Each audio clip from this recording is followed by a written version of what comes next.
এর আগে সাকিব ভাইয়ার যে সিনেমাগুলো কলকাতায় মুক্তি পেয়েছিল ম্যাক্সিমাম ছবিগুলো এসকে মুভিজের ব্যানারে তৈরি হয়েছিল, এটা আমরা সবাই জানি।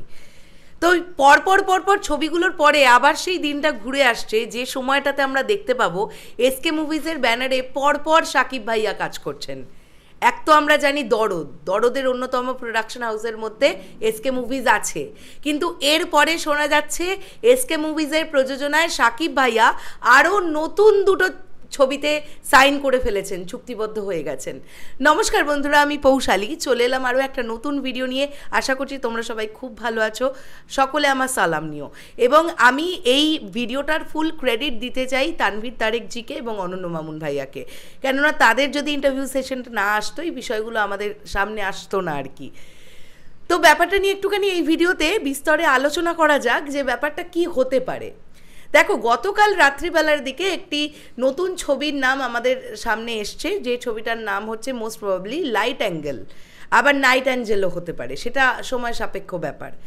সেই ছবির প্রযোজনা সংস্থা হিসেবে বা প্রযোজক হিসেবে আমরা কিন্তু আরশাদ আদনানের নাম পাচ্ছি। কিন্তু শোনা যাচ্ছে আবার এদিকে মে মাসেই আবার একটা নতুন প্রজেক্ট শুরু হতে যাচ্ছে, যেটা এসকে মুভিজের ব্যানারে ছবিটা শুরু হবে, যেখানে আমরা সাকিব ভাইয়াকে নায়ক হিসেবে দেখতে পাবো।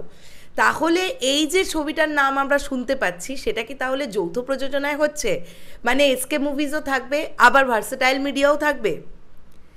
কিন্তু আবার শোনা যাচ্ছে 2025-এও আবার একটা নতুন প্রজেক্ট আসবে, যে প্রজেক্টটাতে নায়িকাকে এটা নিয়ে প্রচুর জলঘোলা হচ্ছে। এবং আমি তোমাদেরকে একটা বিষয় বলি, এটা আমার অভিজ্ঞতা থেকে তোমাদেরকে বলছি, তোমরা হয়তো সবাই জানবে, গতকাল আমরা এসকে মুভিজের অফিসে গিয়েছিলাম এবং আমি একটা রুমে একটা কাজ চলছে পার্টিকুলার, সেই কাজটা দেখার পরে, এবং সেই কাজটা কিন্তু সাকিব ভাইয়াকে কেন্দ্র করে চলছে। কি কাজ তো আমি বলবো না, অবশ্যই আমি সেটা বলবো না, বাট সেখানে আমি এমন একটা কিছু দেখেছি যে দেখাটা কিন্তু যদি বাস্তবায়িত হয় সেটা একটা দারুণ কিছু হতে চলেছে। আমি এইটুকু বলতে পারি তোমাদের।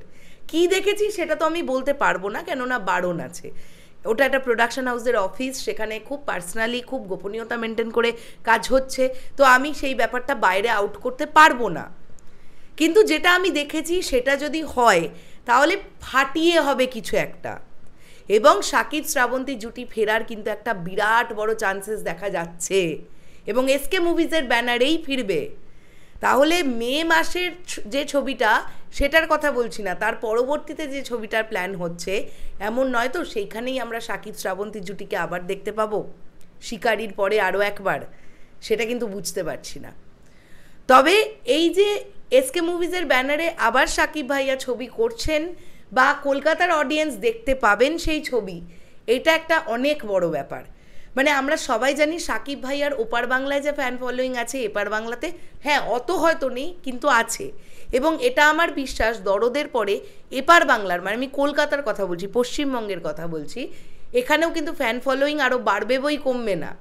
তো তারপরে যদি এসকে মুভিজের ব্যানারে পরপর ছবিগুলো কলকাতায় রিলিজ পেতে থাকে ঠিক আগের মতন করে, তাহলে বিষয়টা কিন্তু জাস্ট জমে ক্ষীর হয়ে যাবে। তোমাদের কি বক্তব্য এই পুরো বিষয়টাকে নিয়ে? তোমাদের কেমন লাগছে?